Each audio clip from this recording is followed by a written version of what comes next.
কিছু মনে না করলে জানতে পারি আপনার হাদিয়া কত টাকা। রিজিকে বরকত এবং ভাগ্য সুপ্রসন্ন হবে কোন আমল করলে। নিজের আপন সন্তান কত বছর বয়স হলে বিছানা আলাদা করতে হবে। জানাজার পরে দাফনের পূর্বে মুনাজাত করা জায়েজ কিনা। অন্য এলাকা থেকে এসে পশু কুরবানি করে টাকা নেওয়া জায়েজ কিনা এই প্রশ্ন করছেন। এই প্রশ্ন তো এই জন্যই আসছে যে ইমাম সাহেবের যা দেন তা যথেষ্ট হয় না, এই জন্য ইমাম সাহেবের এসব খুঁজে বেড়ানো লাগে। মসজিদের ইমাম সাহেবের জন্য টাকা কালেকশন করে সেই টাকা মসজিদের ফান্ডে জমা রাখা যাবে কিনা। গ্রামের নাম কৃষ্ণপুর, অতএব কারণে মসজিদ ও মাদ্রাসার নামের পূর্বে কৃষ্ণ শব্দটি ব্যবহার হচ্ছে, এতে গ্রামের লোকদের করণীয় কি। মসজিদের রেগুলার ইমাম সাহেব থাকা সত্ত্বেও তারাবির জন্য অন্য কোনো ইমাম আনা জায়েজ আছে কিনা। আইডি কার্ড ও পাসপোর্ট বানানোর কাজ করা হালাল নাকি হারাম। মহল্লায় যোগ্য ইমাম থাকা সত্ত্বেও গ্রামের সম্মানীয় লোক যারা কিনা অন্যত্রে কর্মরত, কিন্তু দুই ঈদের নামাজ, পশু কোরবানি ও বিয়ে শাদী শেষে নির্দিষ্ট পরিমাণ টাকা নিয়ে থাকলে তাদের জন্য হালাল হবে কিনা, নাকি এটা মহল্লার ইমাম সাহেবের হক। ভাইরা আমার, প্রথম কথা হলো ইমাম সাহেবদের আপনারা বেতন কত দেন এলাকার মানুষ আমি জানি না। ইমাম সাহেবের বেতন যদি 5,000 7,000 দেন, তাহলে ইমাম সাহেবের তো সংসার চালানোর জন্য ওই গরুর পশু কোরবানি করে তারপরে যায়া বিভিন্ন রকমের ডানে বামে নানা রকমের কাজ করে তারপরে তার সংসার চালাইতে হবে। এটা তো এলাকাবাসীর জন্য লজ্জা। এই প্রশ্নই হলো এলাকাবাসীর জন্য একটা লজ্জার বিষয় যে আপনাদের ইমাম সাহেবরা গরু কোরবানি করে তাদের সংসার চালাইতে হয় কেন। মসজিদে ইমাম সাহেবরা ইমামতি করেন, তাদের বেতন আপনারা কম দেন কেন। ইমাম সাহেবরা আছেন কেউ এখানে? বলেন, ইমাম সাহেব কে আছেন? ধরা হয়ে যাক এখনই। আছেন? কই ইমাম সাহেব আছেন? ভাই বেতন কত আপনার বলেন, সত্য বলেন। হ্যাঁ, মাশাআল্লাহ, 12,000 হলে তো খারাপ না একেবারে। কোন মসজিদ আপনার? কেন্দ্রীয় মসজিদের ইমাম যদি 12,000 হয়, তাহলে বাইরে তো 5,000 হবে।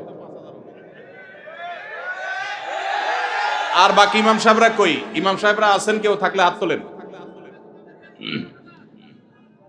ইমাম সাহেবরা অনেকে তারা হয়তো বলতে চান না, আপনাদের মান সম্মান বাঁচানোর জন্য আপনারা ইমাম সাহেবদেরকে, এই এলাকাতে প্রচুর প্রবাসী থাকে আমি জানি। বাবাজি কোন এলাকার, কোন মসজিদের ইমাম? মাশাআল্লাহ, আপনার বেতন কত? 4,000।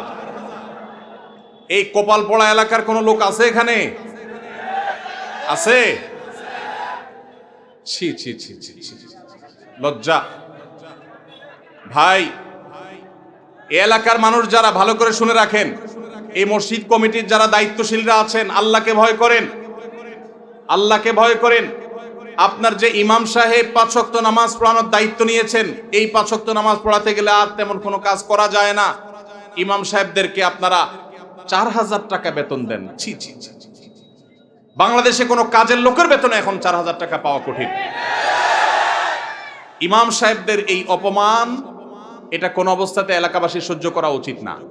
এই মসজিদ কমিটির বা এই মসজিদের মুসল্লিরা কেউ থাকলে হাত তোলেন। আমরা আসামি দেখতে চাই। আসামি কই? আসামি আছে এখানে? আল্লাহ তাআলা আমাদের ভাইদেরকে হেদায়েত দান করুন, আমরা দোয়া করি। ভাইদের প্রতি আমি আজকে আহ্বান করে রাখলাম, মেহেরবানি করে ইমাম সাহেবের বেতন বাড়াই দিবেন। এর আগে কুমিল্লার আরেক এলাকাতে এরকম ইমাম সাহেবদের অবস্থা। কুমিল্লা জেলার বদনামি করে ফেলবেন তো আপনারা। হ্যাঁ, এত বড় জেলা, এত ঐতিহ্যবাহী জেলা, ইমাম সাহেবদের বেতন 4,000 টাকা। ছি ছি ছি, কোনোভাবে এটা মানা যায় না, কোনোভাবে এটা মানা যায় না। আল্লাহর ওয়াস্তে এটা পরিবর্তন করবেন তো ইনশাআল্লাহ। এই যে ইমাম সাহেব গরু কোরবানি করে টাকা কামাই করবে, খতম পড়ে টাকা কামাই করবে, দোয়া করে টাকা কামাই করবে, কেন? ইমাম সাহেব মসজিদে দায়িত্ব পালন করছে, মসজিদের মধ্যে অনেক ভালো ভালো কাজ করতে পারে, সেগুলা করতে পারবে তখন যখন তাকে এমন বেতন দিবেন যে নিশ্চিন্তে তিনি মসজিদ ভিত্তিক নানামুখী কাজ করতে পারেন। এখন যে বেতন দেন সেটা দিয়ে তার চাল কেনার টাকাই যদি না হয়, তাহলে সেই মসজিদে কোরআন শিক্ষার আসর করবে না দাওয়াতি কাজ করবে, নাকি ধান্দা করে বেড়াবে? এই যে অন্য এলাকা থেকে এসে পশু কোরবানি করে টাকা নেওয়া জায়েজ কিনা এই প্রশ্ন করছেন, এই প্রশ্ন তো এই জন্যই আসছে যে ইমাম সাহেবের যা দেন তা যথেষ্ট হয় না, এই জন্য ইমাম সাহেবের এসব খুঁজে বেড়ানো লাগে। এটা তো লজ্জার কথা। কেন ইমাম সাহেব এগুলো খুঁজতে হবে? এত বেশি বেতন দিবেন যে এই সমস্ত ছোটখাটো কাজ করে ইমাম সাহেব তার পেট পালার চিন্তা করা যেন না লাগে। আল্লাহ আমাদেরকে সেই তৌফিক দান। এখন বাহির থেকে কেউ যদি এসে এগুলো করে, হারাম না, এটা মোটেও হারাম না। কেউ যদি পারিশ্রমিক নিয়ে পরিশ্রম করে, যেখানে টাকা নেওয়া জায়েজ শরীয়তে, যেমন পশু কুরবানি করে টাকা নেওয়া জায়েজ, অতএব কেউ এরকম নিতে চাইলে জায়েজ আছে। এলাকার ইমাম সাহেব নিবে, বাইরে কেউ আসতে পারবে না, এমন কোনো কথা নেই। কোরআন হাদিসে এটা ইমাম সাহেবের হক বলতে কোনো কিছু নাই, যে কেউ করতে পারে। তবে হ্যাঁ, কোন এলাকার ইমাম সাহেবের বেতন যখন অনেক কম, আরেকজন সচ্ছল মানুষ, তিনি ইমাম সাহেব বেচারার বেতন কম, এলাকাবাসী নালায়েক নাখান্দা, তাদের রুচির বৈকল্য দেখা দিয়েছে, এজন্য ইমাম সাহেবের বেতন সম্মানজনকভাবে দেয় না। এরকম অবস্থায় বাহির থেকে একজন মানুষ যার অনেক উপার্জন আছে, সে এসে ইমাম সাহেব 2-4 পয়সা এখান থেকে পায়, এটাতে ভাগ বসানো অবশ্যই তার অনুচিত। কিন্তু যদি সে নেয়, এই উপার্জন তার হারাম হবে না, কিন্তু তার এটা রুচির ব্যাপার, এটা তার আখলাক, উত্তম আখলাকের পরিচয়, যে সে ইমাম সাহেবের এখানে ভাগ যেন না বসায়। ভাইরা, ইমাম সাহেবদের বেতন বাড়ায় দিবেন তো ইনশাআল্লাহ? এত প্রবাসী এখানে, ইমাম সাহেবদের বেতন 4000-5000 কেন ভাই? আল্লাহ আমাদের সবাইকে হেদায়েত দান করুন। মসজিদের ইমাম সাহেবের জন্য টাকা কালেকশন করে সেই টাকা মসজিদের ফান্ডে জমা রাখা যাবে কিনা? ইমাম সাহেবের জন্য টাকা কালেকশন করে সেই টাকা মসজিদে রাখতে পারবেন কিনা? এই অপকর্মটা ঈদের সময় বেশিরভাগ ঈদগাহে, বেশিরভাগ মসজিদে হয়। টাকা তোলার সময় গামছা নিয়ে বলতেছেন ইমাম মুয়াজ্জিনের হাদিয়া দেন। টাকা উঠছে 20,000, ইমাম মুয়াজ্জিনের 10,000 ভাগ করে দিয়ে বাকিটা মসজিদে রেখে দিচ্ছেন। মসজিদ কমিটির লোকেরা পরিষ্কার একটা হারাম কাজ করলেন। মনে করছেন আল্লাহর ঘরের জন্য দুর্নীতি করলে আল্লাহ ছেড়ে দিবে না? টাকা তোলার সময় যদি ইমাম মুয়াজ্জিনের জন্য বলেন, তাহলে এটা ইমাম মুয়াজ্জিনকেই দিতে হবে, ওইটা মসজিদে রাখতে পারবেন না। টাকা যদি ইমাম সাহেবের জন্য বলেন যে ইমাম সাহেবের হাদিয়া, মুয়াজ্জিন সাহেবের হাদিয়া, যেটা বলে তুলবেন সেটাই করতে হবে। নসুল ওয়াকিফে কানাসি শারিআ, দাতা যে জন্য দিবে আপনাকে সেই খাতে খরচ করতে হবে। আপনি ইমাম সাহেবরে সামান্য কিছু দিয়া, বুঝ দিয়া বাকিটা মসজিদে রেখে দিয়েছেন, এটার নাম দুর্নীতি। এটার নাম কি? এটা জায়েজ নাই। অনেক কমিটির ভাইরা এটা করেন, চিন্তা করছে সারা জীবন নিজের জন্য চুরি, 2 নাম্বারই দুর্নীতি করলাম, এবার আল্লাহর ঘরের জন্য একটু 2 নাম্বারই করি। জায়েজ হবে? ভাইরা আমার, এই জন্য সতর্ক থাকতে হবে, খবরদার। আর ইমাম সাহেবদেরকে বসায়া ঈদের দিন গামছা নিয়ে তাদের জন্য টাকা তোলা, এটাও তো আরেক লজ্জার কথা। ইমাম সাহেবদেরকে হাদিয়া দিবেন, এটার জন্য তাদেরকে বসায় রেখে তাদের সামনে ভিক্ষা করবেন, টাকা তুলবেন, এটা তো অপমানজনক কথা ইমাম সাহেবদের জন্য। কেন রে ভাই? এলাকাবাসী বিভিন্নভাবে ইমাম সাহেবদের ঈদ উপলক্ষে, ঈদের তারা বেতন পাবে, বেতনের পাশে এক্সট্রা একটা বোনাস পাবে, সেই ব্যবস্থা করা যায় না? নিজেরা বেতন দানের টাকা বাড়াই দিয়া ইমাম সাহেবদেরকে, মুয়াজ্জিনদেরকে বোনাস দিবেন, তাদেরকে ভিক্ষা দিবেন না, তাদেরকে অপমান করবেন না। যে এলাকাবাসী তাদের ইমামকে সম্মান করতে পারে না, মর্যাদা দিতে পারে না, তাদের চাইতে হতভাগা, তাদের চাইতে দুর্ভাগা আর কেউ হতে পারে না। ভাইরা আমার, কুমিল্লার বদনামি শুরু হয়ে যাবে তো এরকম একের পর এক প্রশ্ন এগুলাই আসতেছে। আপনারা সবাই ইমাম সাহেবদের হক আদায় করার চেষ্টা করবেন তো ইনশাআল্লাহ?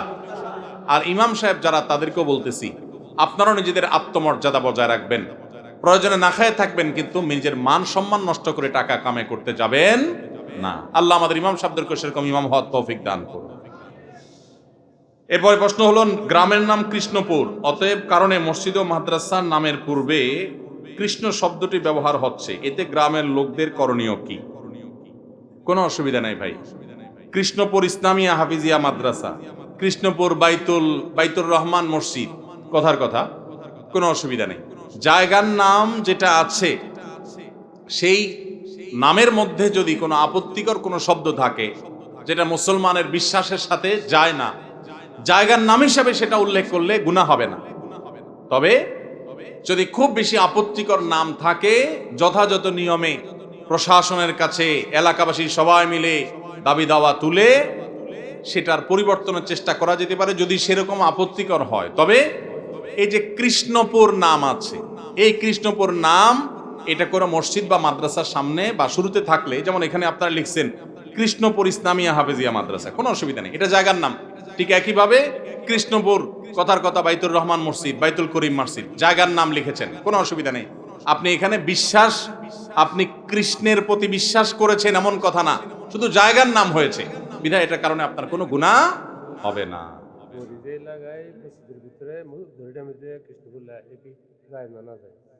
আর মুরব্বী বলছেন যে ঘড়ির মধ্যে ওই শব্দ লাগায় দেয়, সেই শব্দ আপনার মসজিদের মধ্যে থাকে, এটা অনুচিত কিনা।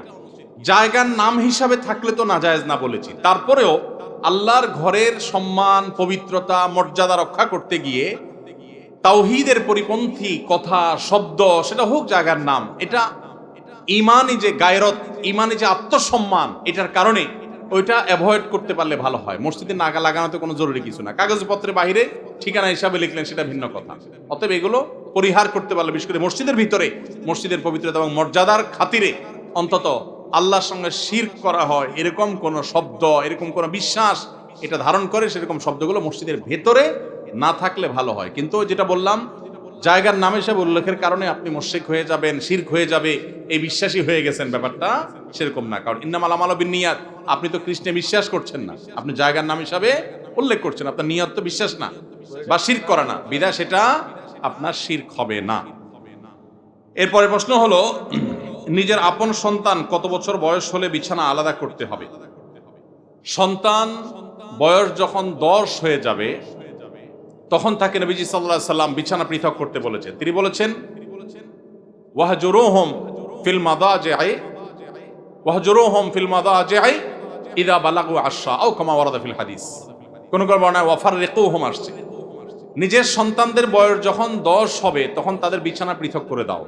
এক কম্বলে কাঁথার নিচে দুজন ঘুমাবে না, তখন আলাদা আলাদা হবে। যদি বিছানা পৃথক করা বলতে আলাদা খাট, আলাদা চকিতে শোয়ানোর মতো আর্থিক সঙ্গতি না থাকে, তাহলে একই কক্ষেও যদি থাকে তো মাঝখানে পার্টিশন থাকবে, কোলবালিশ জাতীয় কিছু থাকবে, আলাদা কম্বল কাঁথা থাকবে, একই কাপড়ের ভিতরে বা একই কাপড়ের নিচে ঘুমাবে না। এটা নানাবিধ অনাচারের পথকে উন্মুক্ত করে। আরো আগে থেকে যদি বাচ্চাকে অভ্যাস গড়ে তোলা হয় সেটা সবচেয়ে ভালো। অনেকে আছেন এই বিষয়গুলোকে তেমন কোনো গুরুত্ব দেন না, অথচ এগুলোর কারণে বহু সর্বনাশা আমাদেরকে গ্রাস করে। বিধায় নবী সাল্লাল্লাহু আলাইহি ওয়াসাল্লামের এই নির্দেশটা আমাদের খুব গুরুত্বের সাথে মানতে হবে। এরপরে প্রশ্ন হলো, জানাজার পরে দাফনের পূর্বে মুনাজাত করা জায়েজ কিনা? জানাজার পরে, দাফনের আগে কোনো দোয়া নেই।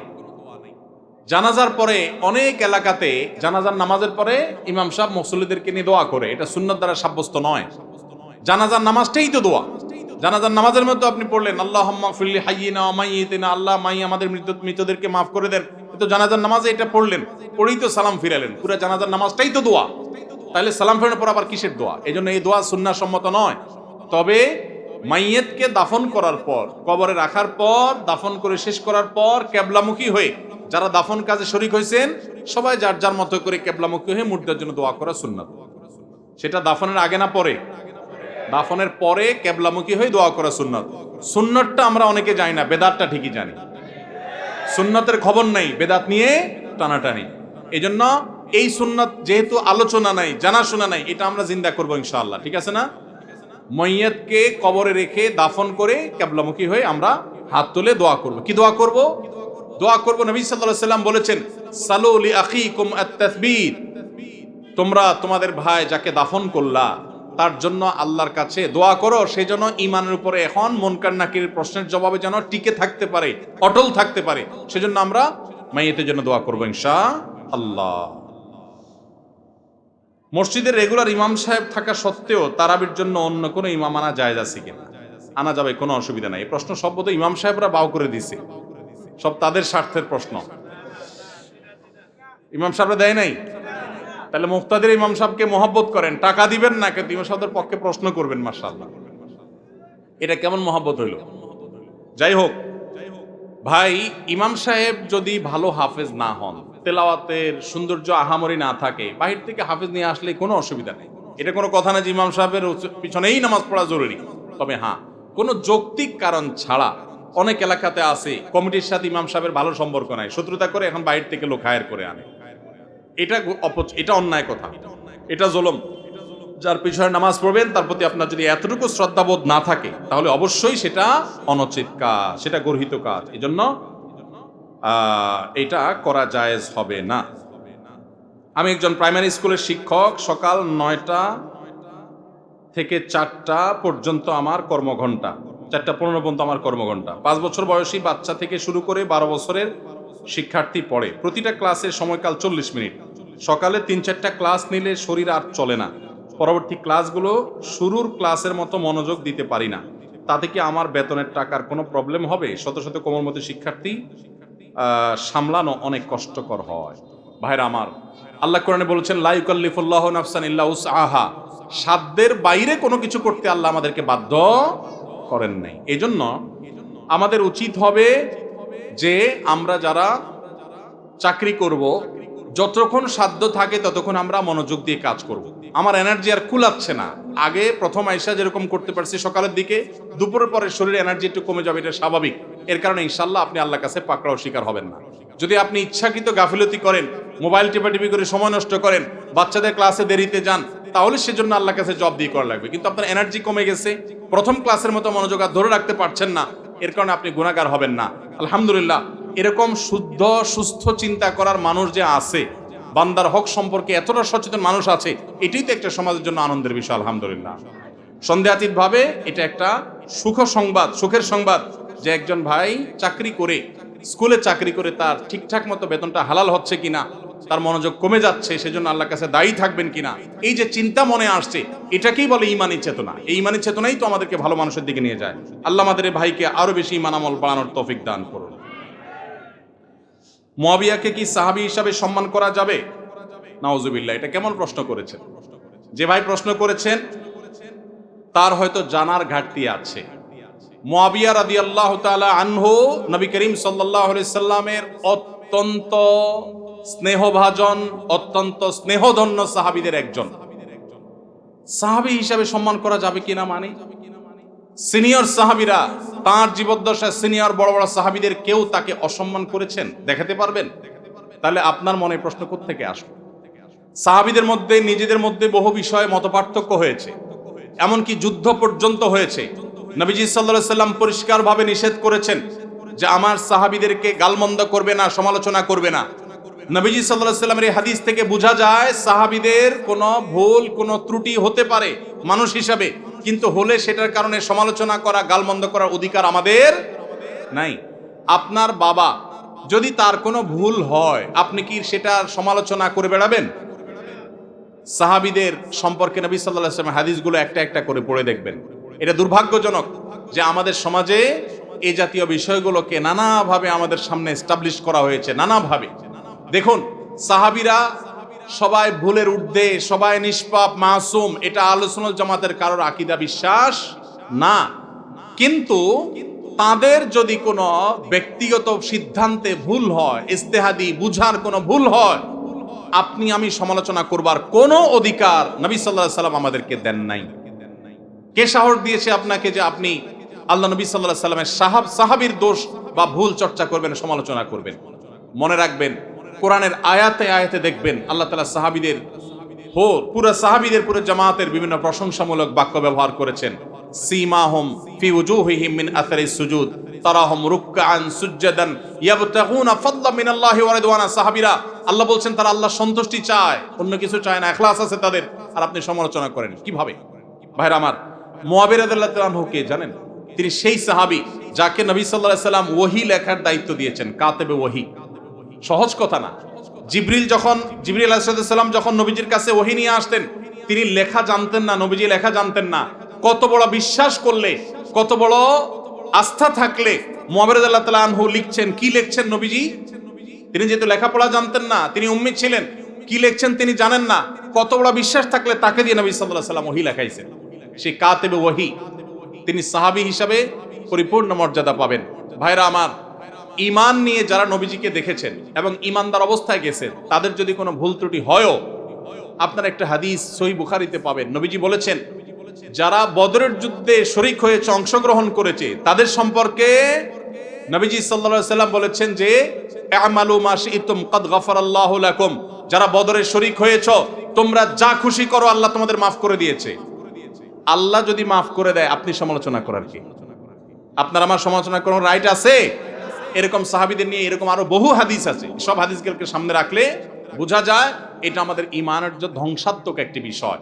আমরা তাদের কোনো দোষ, কোনো ভুল, এটা থেকে শিক্ষা গ্রহণ করব, চর্চা নয়, সমালোচনা নয়। সাহাবীরা ব্যক্তি হিসাবে, মানুষ হিসাবে বিশেষ কোনো ভুল কারোর দ্বারা হতে পারে, এটার ঊর্ধ্বে তারা না, তারা মাসুম না। কিন্তু সাহাবীদের যে পুরো জামাতে সাহাবা, সেটা মৌলিকভাবে মোটা দাগে এটা আমাদের জন্য অনুসরণীয়, অনুকরণীয়। কিন্তু ব্যক্তি হিসাবে ব্যক্তি কেন্দ্রিক ভুল ভ্রান্তি থেকে তারা সবাই ঊর্ধ্বে মাসুম ছিলেন, এটা কারোর বিশ্বাস না। কিন্তু তাদের প্রতি অভক্তি, অশ্রদ্ধা, তাদের সমালোচনা করা, গালমন্দ করা আহলে সুন্নাত জামাতের সমস্ত উলামায়ে কেরামের ঐক্যমত এটি নাজায়েজ, এটি গুনাহ এবং এটি বিভ্রান্তি। সাহাবীদের সমালোচনার এই কাজ শুরু করেছে শিয়ারা সবচেয়ে বেশি।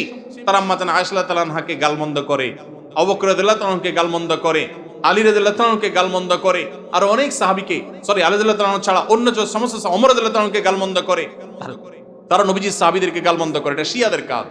আল্লাহ তাআলা আমাদেরকে এই সমস্ত গুনাহ থেকে বেঁচে থাকার তৌফিক দান করুন। সুদে টাকা লাগায় এমন ব্যক্তি সমাজে বিচার করে, তার বিধান কি? সুদে টাকা লাগায় এই রকম আসামি থাকলে তার নিজেরই তো বিচার করা উচিত। সে আবার কিসের বিচার করবে? মুসলমানদের সমাজে হারামখোররা কখনো বিচারকের আসনে বসতে পারা উচিত না। মুসলমানদের উচিত এগুলোকে সতর্ক করা, এগুলোর ব্যাপারে সতর্ক থাকা। আল্লাহ আমাদেরকে তৌফিক দান করুন। যে সমস্ত মানুষ হারামের সাথে খুল্লম খোলা সম্পর্ক, মুসলমানদের সমাজে কিভাবে তাদেরকে বিচারক হিসেবে ডাকেন? আর ভালো মানুষের কি অভাব পড়ছে এলাকা? সুদখোর ছাড়া ভালো মানুষ কি নাই এলাকায়? তাহলে কেন সুদখোরকে দিয়ে বিচার করতে হবে? যে আল্লাহর ভয় যার মধ্যে নাই, সে কিভাবে ন্যায়সঙ্গতভাবে বিচার করবে? কিভাবে আশা করা যায়? আল্লাহ আমাদের ভাইদেরকে সবাইকে হেদায়েত দান করুন। যারা সুদের কারবারে জড়িয়ে আছেন, আল্লাহর ভয়ে হারাম থেকে সরে আসুন। আইডি কার্ড ও পাসপোর্ট বানানোর কাজ করা হালাল নাকি হারাম? আইডি কার্ড বা পাসপোর্টের কাজ, অর্থাৎ কারোর আইডি কার্ড পাসপোর্ট লাগবে, সেটার জন্য কাগজপত্র রেডি করলেন, অনলাইনে ফর্ম ফিল আপ করে দিলেন, এসব কাজ টাজ করে আপনি ফি নিলেন, এটা জায়েজ আছে। কিন্তু আপনি আইডি কার্ড এবং পাসপোর্ট অবৈধ উপায়ে যেটা পাওয়ার কথা না সেটা পাওয়াই দিবেন, যেটা 10 দিনে পাওয়ার কথা সেটা 5 দিনে পাওয়াই দিবেন। এই রকম করে যদি আপনি অফিসারদের সাথে তলে তলে লিঙ্ক করে ঘুষের লাইন করে আর ক্লায়েন্টের কাছ থেকে টাকা নেন, তাহলে সেই উপার্জন আপনার হারাম। কথা কি বুঝাতে পারছি? একটা হলো যে আপনার একটা দোকান আছে, কম্পিউটার দোকান আছে, নেট সার্ভিস আছে, আপনি অনলাইনে ফর্ম ফিল আপ করে দিলেন, কাগজপত্র আগায় যোগায় দিলেন, এটার জন্য ফি আপনি 2000 4000 আপনি নিতে পারবেন। কিন্তু আপনি ক্লায়েন্টের কাছ থেকে অতিরিক্ত টাকা নিয়ে ওই পাসপোর্ট অফিসার, এনআইডি কার্ডের ওই অফিসারে আপনি ঘুষ দিলেন, দিয়া আপনি কাজটা করে আনলেন। এই ঘুষের কারবার করে অবৈধ কাজ করলেন, দেরির কাজ আগের করাইলেন, লাইন ব্রেক করাইলেন, নানামুখী যে শয়তানিগুলো আমাদের দেশে হয়, অবৈধ কাজ হয়, এগুলোর জন্য যদি টাকা লেনদেন করেন, তাহলে আপনার এই ব্যবসা হালাল হবে না। আজ এত টাকা কালেকশন করা হলো, কিছু মনে না করলে জানতে পারি আপনার হাদিয়া কত টাকা? ভাইরা আমার, আলহামদুলিল্লাহ, আল্লাহ শুকর। প্রথম কথা হলো যে ওয়াজ মাহফিলে বা দিনই কাজে, এমনি তো আমি ওয়াজ মাহফিলে যাই না। আপনাদের এলাকারই ভাই, কি নাম ওনার? হানিফ ভাই বোধহয়। হানিফ ভাই, উনি আমাদের অফিসে লোক পাঠাইছেন। তিনি বলতেছেন যে আমাদের অফিস থেকে লোক নাকি বলছে যে আমরা এই মাহফিল করব। এটা বহু কয়েক মাস আগের কথা, আমাদের মনে নাই। যেহেতু ভাই বলছেন, মুসলমান তো মিথ্যা বলবে না, তাহলে হয়তো আমাদের কেউ বলছে। আমরা সেই ওয়াদা রক্ষা করার জন্য আসছি। আসার ক্ষেত্রে আমি হানিফ ভাইকে আমার অফিস থেকে শর্ত দিয়ে দিছি যে মাহফিল করার পর আমাকে কোনো টাকা পয়সা, কোনো হাদিয়া দিবেন না, এই শর্তে আমি আসতে পারি। আলহামদুলিল্লাহ, ওনার সাথে আমার চুক্তি হয়েছে হানিফ সাহেবের কাছে, আমি খাবো না, কোনো হাদিয়াও নেব না। আলহামদুলিল্লাহ, আমি এখানে খানাও খাই নাই, হাদিয়াও নেব না, ইনশাল্লাহ চুক্তি করেই আমি আসছি। কোনো জায়গায় কেউ যদি আমাদের পথ খরচ দেয় বা হাদিয়া দেয়, আলহামদুলিল্লাহ, আমরা যেখানে মানুষ খুব জোরাজোরি করে নেই। আর যদি কোনো মসজিদ মাদ্রাসা হয় বা দিনী প্রতিষ্ঠান হয়, সচরাচর আমরা চেষ্টা করি পথ বড়াটাও নিজের পকেট থেকে দিয়ে যাওয়ার। এটা যেহেতু প্রশ্ন খোঁচা মেরে করেই ফেললেন, সেই প্রসঙ্গে বলা, হানিফ ভাই এখানে উপস্থিত আছে, সাক্ষী উপস্থিত আছে, ওনার সাথে চুক্তি করা হয়েছে। যেহেতু মাদ্রাসার মাহফিল, মাদ্রাসার জন্য দুনিয়ার টাকা উঠানো লাগতেছে, একটা মসজিদ নাই, বাচ্চাদের থাকার জায়গা নাই, তাহলে এখান থেকে আমার হাদিয়া নেওয়া লাগবে কেন? আলহামদুলিল্লাহ, আমার চলার মতো ব্যবস্থা আল্লাহ তাআলা আমাকে দিয়েছেন, যথেষ্ট দিয়েছেন।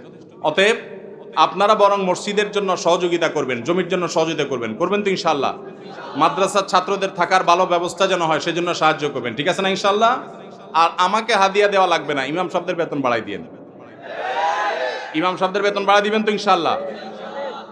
ইমাম সাহেবদের বেতন বাড়াই দেওয়ার তৌফিক আল্লাহ তাআলা আমাদেরকে দান করুন। ওলামা একরাম ওয়াজ মাহফিলে যারা আসেন তাদেরকে সম্মানজনক হাদিয়া দিবেন। আমি নিচ্ছি না, আমার আলহামদুলিল্লাহ না নিলেও চলে, এবং মাদ্রাসার মাহফিল থেকে নেই না, অন্য কেউ জোর করলে হয়তো নেই। কিন্তু যারা অন্যান্য ভাইরা আসেন ওয়াজ মাহফিল করেন, অনেকে আছে রাতে গাড়ি অ্যাক্সিডেন্টে মাহফিল থেকে যাওয়ার সময় পুরো গাড়ি শেষ হয়ে যায়, আছে না? অনেকে আছে গাড়ি অ্যাক্সিডেন্টে নিজে অসুস্থ হয়ে যায়, মারা যায়, রাত বিরাত জাগা লাগে, তাদেরকে সম্মান করবেন। কিন্তু এর মানে এই না যে চুক্তি করে লাখ লাখ টাকা ওয়াজ করে কামায়, এই ওয়াজ ব্যবসায়ীদেরকে আমি প্রশ্রয় দিতে বলি নাই। কিন্তু ওলামাদেরকে সম্মান করবেন। এখানে দুই দিক থেকেই সমস্যা আছে। হুজুরদের অনেকে যেরকম চুক্তি করে, এটা যেমন একটা সমস্যা, আবার ওয়াজ মাহফিলের আয়োজক অনেকে আছে অনেক ধান্দা করে, সেটাও একটা সমস্যা।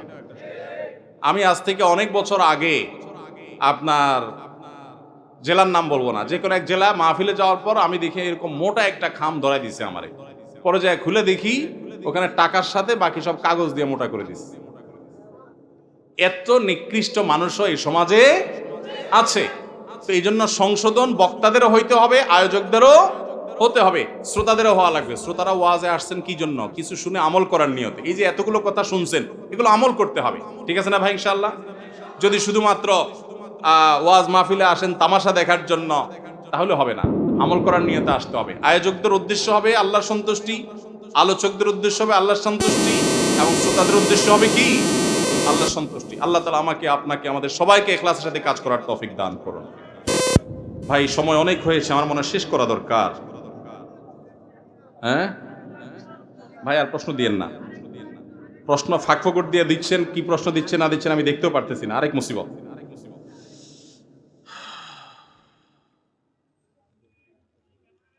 জি ভাই, এরপরে প্রশ্ন হলো, রিজিকে বরকত এবং ভাগ্য সুপ্রসন্ন হবে কোন আমল করলে?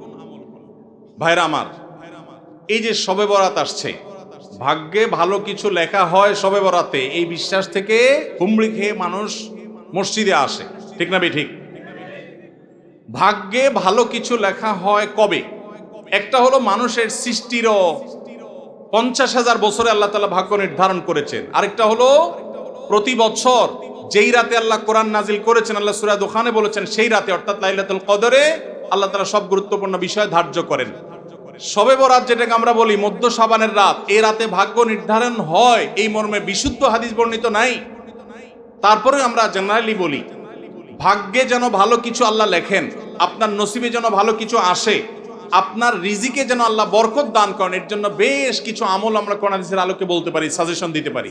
তবে তার আগে আমাদেরকে জানতে হবে যে ভাগ্য সুপ্রসন্ন হওয়া বা রিজিকে বরকত হওয়া বলতে কি বুঝায়। ভাই, রিজিকে বরকত হওয়া বলতে বুঝায় আপনি যা কামাই করবেন এর ভিতরে আল্লাহ তাআলা কল্যাণ দিবেন, যা কামাই করবেন এর ভিতরে বরকত হবে। প্রাচুর্য না, অনেক টাকা না, যা হবে এটাতে কি হবে? বরকত হবে। আমরা কি বরকত চাই না সম্পদ বেশি চাই? বরকত চাই। বরকত যদি চান, এক নম্বর হলো ঈমান এবং তাকওয়া লাগবে। আল্লাহ বলেছেন, ওয়ালাউ আন্না আহলাল কুরআ আমানু ওয়াত্তাকাও লাফাতাহনা আলাইহিম বারাকাতিম মিনাস সামা। যদি কোনো জনপদের লোকেরা ঈমান আনে, আল্লাহর ভয় অন্তরে লালন করে, আল্লাহ বলেছেন আসমান থেকে বরকতের সব দুয়ার খুলে দেওয়া হবে। এজন্য ভাই, ঈমান যদি থাকে, তাকওয়া যদি থাকে, গুনাহমুক্ত জীবন গড়ার সংকল্প যদি থাকে, বরকত আসবে জীবনে। নাম্বার 2, ইস্তেগফার বেশি বেশি করলে, আল্লাহ বলেছেন সূরা নূহের মধ্যে, যদি কেউ ইস্তেগফার করে, নূহ আলাইহিস সালাম তার জাতিকে বলেছেন, ফাকুলতু আস্তাগফিরু রাব্বাকুম ইন্নাহু কানা গাফফারা ইউরসিলিস সামাআ আলাইকুম মিদরারা ওয়া ইমদিদুকুম বিআমওয়ালিন ওয়া বানিন ওয়া ইয়াজআল লাকুম জান্নাতিন ওয়া ইয়াজআল লাকুম আনহারা। আল্লাহ নবী নূহ আলাইহিস সালাম বলেছেন, আমি আমার জাতিকে বলেছি তোমরা আল্লাহর কাছে ইস্তেগফার করো, ক্ষমা প্রার্থনা করো। বেশি বেশি ইস্তেগফার করলে আল্লাহ তাআলা রিজিকের মধ্যে বারাকা দিবেন, অভাব দূর করবেন, সম্পদে এবং সন্তানে আল্লাহ তাআলা বরকত দান করবেন। তাহলে 2 নম্বর আমল হলো ইস্তেগফার করা, রিজিকে বরকত হবে ইনশাআল্লাহ। নাম্বার 3, শুকর আদায় করা। আল্লাহ বলেছেন, লা ইন শাকারতুম লা আযীদান্নাকুম। আপনি কোনো কিছু পেয়েছেন, আলহামদুলিল্লাহ বলেন, যা পাইছেন শুকর আদায় করেন, আল্লাহ নেয়ামত বাড়ায় দিবেন। নাম্বার 4, দান সাদাকা করা। আল্লাহ তাআলা বলেছেন, ইয়ামহাকুল্লাহুর রিবা ওয়া ইউরবিস সাদাকাত। আল্লাহ সুদকে ধ্বংস করবেন, তবে সাদকা এবং দান এটাকে আল্লাহ তাআলা বাড়িয়ে দিবেন। এই জন্য কেউ যদি দান করে, আল্লাহ তাআলা তাকে কি দেন? বরকত দান করেন তার রিজিকে। তারপরে 5 নম্বর হলো আত্মীয়তার সম্পর্ক রক্ষা করা। নবীজি সাল্লাল্লাহু আলাইহি সাল্লাম বলেছেন, মান সাররাহু আন ইউবসাতা লাহু ফি রিজকিহি আও ইউনসা লাহু ফি আথারিহি ফালিয়াসিল রাহিমা। যে ব্যক্তি চায় তার আত্মীয়তার সম্পর্কে, যে ব্যক্তি চায় তার হায়াতে বরকত হোক, তার রিজিকে বরকত হোক, সে যেন আত্মীয়তার সম্পর্কের সাথে সম্পর্ক ভালো রাখে, আত্মীয়দের সাথে, অর্থাৎ রক্ত সম্পর্কে আত্মীয়দের সাথে যেন সম্পর্ক কানেক্টেড রাখে, বিচ্ছিন্ন না করে, তাহলে তার রিজিক এবং হায়াতে বরকত হবে। এবং সর্বশেষ আরেকটা আমল বলতে চাই, সেটা হলো খাবারের ক্ষেত্রে একত্রিত হয়ে বসে খাবার খাওয়া। এই সুন্নত আমাদের সমাজ থেকে বিদায় হয়ে গেছে, আমরা অনেকে জানি না। আবু দাউদের একটি হাদিস বর্ণিত হয়েছে, নবীজি সাল্লাল্লাহু আলাইহি সাল্লামের কাছে এক ব্যক্তি বললেন, হে আল্লাহর রাসূল, আমরা খাই কিন্তু অনেক খাওয়ার পরেও পরিতৃপ্ত হই না, পেট ভরে না, খাবারের চাহিদা পরিপূর্ণ মিটে না, কারণটা কি? নবীজি সাল্লাল্লাহু আলাইহি সাল্লাম বলেছেন, তোমরা সম্ভবত আলাদা আলাদা প্লেটে খাও, আলাদা আলাদা সিঙ্গেল খাও। তখন নবীজি সাল্লাল্লাহু আলাইহি সাল্লাম বলেছেন, তোমরা সবাই একসাথে খানা খাবে, আল্লাহ তাআলা তোমাদের খাবারে বরকত দান করবেন। একসাথে খানা খাবে এবং বিসমিল্লাহ বলে খাবে, এই দুইটা কাজ করলে আল্লাহ তাআলা তোমাদের খাবারে বরকত দান করবেন। এজন্য ভাইরা, বাসা বাড়িতে এক প্লেটে স্বামী স্ত্রী দুইজন আছেন, এক প্লেটে খাবেন, বাচ্চাদেরকে নিয়ে বড় প্লেট নিয়ে খানা খাবেন, এটা সুন্নাত, নবীজি সাল্লাল্লাহু আলাইহি সাল্লাম উৎসাহ দিয়েছেন। কিন্তু আমাদের সমাজ থেকে এটা এখন হারিয়ে গেছে, নাই বললে চলে, আমরা সবাই যার যার মতো খানা খাই। এজন্য এই কাজটাও আমাদের আমলে, আমাদের রিজিকে, আমাদের হায়াতে বরকত এনে দিবে ইনশাআল্লাহ। সর্বশেষ প্রশ্ন, আকিকা না দিলে কি শিশুর বিপদ কাটে না? আকিকা না দিলে শিশুর বিপদ কাটে না এমন কোনো কথা কোরআন হাদিসে নাই। তবে আকিকা দেওয়া এটা গুরুত্বপূর্ণ একটা আমল। আল্লাহ কাউকে পুত্র সন্তান দান করলে 2টি ছাগল, আর কন্যা সন্তান দান করলে 1টি ছাগল জবে করা, এটা নবীজি সাল্লাল্লাহু আলাইহি সাল্লামের সুন্নাহ। এটা জন্মের 7ম দিনে, না হলে 14তম দিনে, না হলে 21তম দিনে করবেন। সেটাও যদি কোনো কারণে না হয়, পরে যে কোনো সময় করলেও আদায় হয়ে যাবে। এমনকি কারো শিশুকালে যদি আকিকা দেওয়া না হয়, বড় হওয়ার পরে তার আকিকা দিলেও আদায় হয়ে যাবে। এই আকিকা এটা না দিলে যে বিপদ কাটে না এরকম কোনো কথা নাই। তবে হ্যাঁ, বিভিন্ন হাদিসে নবী সাল্লাল্লাহু আলাইহি সাল্লাম বলেছেন, কুল্লু গুলামিন মুরতাহানুন বিআকিকাতিহি, বাচ্চার এটা আকিকার উপরে সে অনেকটা ডিপেন্ডেন্ট থাকে। এই হাদিসের ব্যাখ্যা অনেক মুহাদ্দিসরা বলেছেন, আকিকা না দিলে, আকিকা দেওয়ার ফলে সে বিভিন্ন ক্ষয়ক্ষতি থেকে বেঁচে থাকতো। অনেকে বলেছেন শয়তানের কুমন্ত্রণা থেকে বেঁচে থাকে আকিকার মাধ্যমে, এটা থেকে সে আর বাঁচতে পারে না, ওই ক্ষতি তাকে স্পর্শ করার সম্ভাবনা থাকে। তবে কেউ আকিকা দিতে পারলো না, অন্য কোনো আমল করলো তার সন্তানের জন্য, আল্লাহ তাআলা তাকে সেভ করতে পারেন। এমন কোনো কথা নাই যে আকিকা না দিলেই তার সন্তানের বিপদ কাটবে না। তবে আকিকা দেওয়া উচিত, এর মাধ্যমে সন্তান নানাভাবে উপকৃত হয়, নানাভাবে সেফ থাকে, নিরাপদে থাকে। আল্লাহ আমাদের যাদের সামর্থ্য দিচ্ছে তাদেরকে আমল করার তৌফিক দান করুন।